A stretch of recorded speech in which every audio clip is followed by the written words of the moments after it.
Hmm.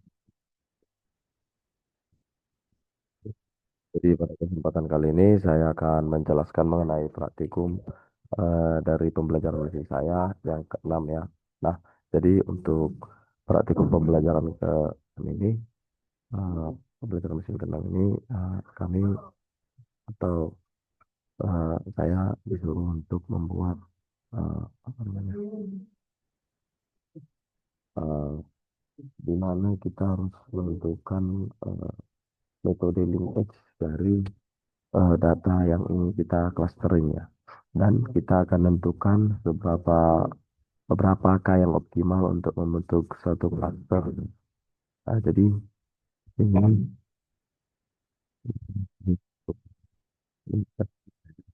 kami menggunakan lapor saya saja karena akan lebih jelas. Nah, di sini itu ada di single lineage. Nah, pastikan yang pertama kali kita lakukan itu adalah membangun atau hubungin si drive kita dengan si Google Colabs kita ya. Nah, kebetulan saya menggunakan Google Colabs. Lalu di sini ada import pandas untuk library si pandanya, library panda ya. Nah, ada kode untuk mau memanggil si datasetnya. Lalu ada devhead untuk memanggil lima teratas, yang paling atas. Nah, kita akan memanggil datasetnya terlebih dahulu dengan cara menghubungkan kode ke kita dengan jitter kita. Lalu kita coba lihat tabel tersebut dengan fungsi devhead. Sebelum analisis jauh, kita biasanya ingin tahu dulu apa sih isi tabelnya, nah, atau gambaran tabelnya apa aja dalamnya gitu. Nah, kita gunakan devhead ya, karena kita nggak perlu semua detailnya. Nah, setelah itu kita cek si namanya nilai non ya, nilai nolnya tonan di dengan nilai is null dot sum ya. Lalu kita def describe untuk mengetahui detailnya lagi. Eh, Lalu ya kan kita bantu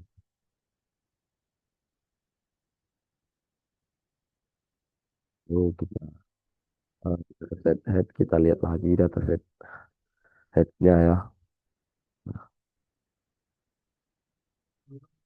Jadi kita hanya tiga ya, tiga kolom saja yang kita pakai. Effort, tiga. Lalu kita visualisasikan di bentuk klasternya seperti apa. Nah, seperti inilah bentuk klasternya untuk yang dua dimensi ya. Lalu eh, kita buatkan untuk sumbu X dan Y-nya agar bentuk seperti ini ya. Y, ini X ya. Lalu ini ada lib ya sebagai fungsi di library-nya matplotlib ini untuk mengeluarkan si angka-angka ya, atau melakukan perhitungan. Nah, lalu kita gambar titiknya menggunakan fungsi PLT scatter ya. Menampilkan hasil menggunakan si PLT show-nya. Kayak tadi ada gambar. Nah, ini ada elbow method for optimal KNIC ini kita cari nilai optimal dari si hanya nilai paling optimalnya berapa. Nah, biasanya nilai paling optimal itu ketika terdapat perubahan ya, perubahan yang lumayan apa namanya signifikan ya dari yang tadinya seperti ini nukik tajam baru eh, jadi agak seperti nukik sedikit-sedikit ini.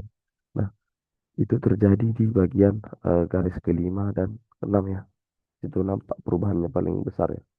Nah, jadi kita bisa pastikan kita ambil dulu nilainya 5 ya. Di bagian sini nilai 5 ya. Lalu kita tentukan K-nya sebagai 5 ya. K5. Lalu berarti kita harus bagi klasternya ini jadi 5. Nah, setelah kita bagi klasternya, kita buat warnanya. Nah, beda-beda ya, sudah berbeda warnanya. Lalu kita coba cek lagi ya. Ini sebenarnya kita cek lagi menggunakan matplotlib. Tapi kita ceknya ini dengan tujuan bahwa Kita pastikan dulu bahwa si datanya tadi bukan hanya di apa namanya kan, kalau kita lihat ini dari dua dimension saja, ini bisa jadi ini numpuk, tidak apa namanya, hanya ilusi belaka yang ngumpulnya karena kita eh, nggak merhatikan satu elemen lain yaitu sumbu Z-nya ya kalau dalam tiga dimensi. Itu biar lebih akurat, kita sebaiknya gunakan yang 3D plot ya. Nah, tambah satu sumbu ya, sumbu Z. Kita pastikan ini ruang tiga dimensi, lalu kita gambarkan bentuknya seperti ini. Lalu, nah, otomatis bentuk sikahnya kadar yang tiga dimensi ini berbeda ya. Nah, tapi tidak berbeda, dia tetap di 5 ke 6 yang paling apa namanya, yang paling menonjol sih perubahannya. Jadi kita bakal ambil sekitaran angka 5 dan 6 ya. Ini range-nya. Lalu kita apa? Kita buat K-nya,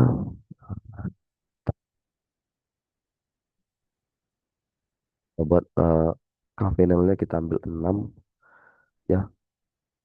Lalu ini akan jadi 6 warna ya. Yang beli, lalu kita gambarkan si dendrogramnya ya. Dari dendrogramnya ini kita bisa lihat bahwa dari hierarkinya, hierarchical clustering ya, nah, bahwa ada 6 ini atau A, B, C, D, E, F, ya. 6 cluster ya. Nah, dan clusternya ini yang paling berhubungan itu ini ya, C dan I, F ya. Nah, garis untuk si F ini adalah bagian dari si C ya. Namun untuk apa namanya, D ini hanya sebagian dari si C. Nah, semua F ini itu bisa kita ambil ya. Bisa kita ambil kesimpulan seperti itu bahwa si seluruh F adalah bagian dari C ya. Bagian dari C ya. Nah, seperti ini juga sama tingkatannya.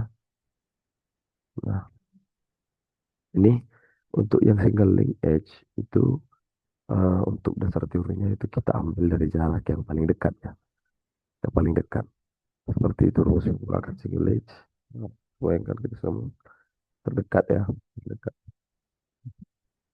Lalu masuk ke complete link edge. Complete link edge ini sebenarnya kebalikan dari si single link edge ya. Nah, complete link edge ini akan ngambil data terjauh ya.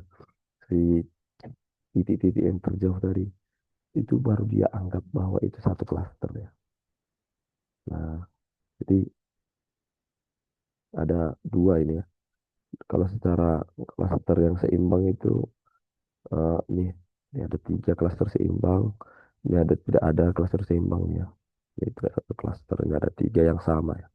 Nah, ini rata-ratanya ada sekitar dua ini, dua klaster ya. Kalau dalam garis besarnya, kalau dalam garis detailnya, kita sangat banyak ini. Tidak nampak lagi ya. Nah, lalu nah, ada di average link edge. Nah, average link edge ini kita ngambil eh di tengahnya lah bisa kita bilang tengah atau average dari setiap data ya. Lalu kita ambil ke apa ke juga dia tinjau dari titik tengah ini. Jadi untuk demografnya itu ya cuma lebih banyak aja karena ini lebih akurat untuk jawabannya ya. Nah, untuk kesimpulannya, nah, kalau cara kerjanya sekarang besar tadi sudah. Nah, untuk karakteristik dari setiap link edge ini, untuk si single dia cenderung membentuk kelompok yang memanjang seperti rantai. Lalu untuk si komplit ini menghasilkan kelompok yang lebih rapi, padat, dan ukurannya cenderung seragam. Nah, untuk yang flat dan kelompok-kelompokan yang lebih stabil dan berada di tengah-tengah antara single dan komplit.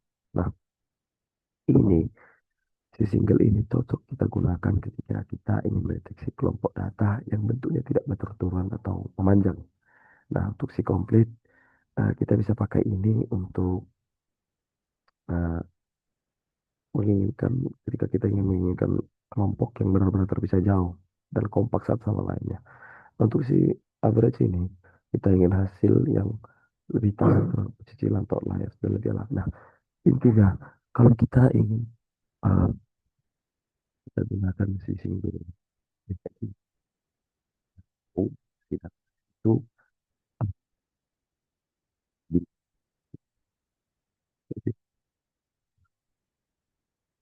jika ada klaster yang berbeda, padahal itu anaknya sebenarnya hanya perkara jarak, tapi sebenarnya ini klaster yang berbeda. Seperti itu. Nah, untuk si komplit ini, dia nanti bakal buta terhadap si outliers.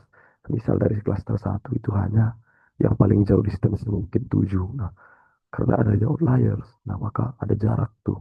Sebuah data itu jaraknya 1 juta, contoh, dengan outliers. Nah, jadi bakal diklasterkan bahwa si 7 ini satu kumpulan dengan si yang 1 juta itu. Padahal itu kan sudah menyebabkan data error nanti. Datanya jadi nggak akurat. Sebaiknya kalau kita tidak menahu atau tidak belum mengetahui bahwa si datanya ini cocok, kita lebih mending gunakan average linkage karena lebih apa namanya, lebih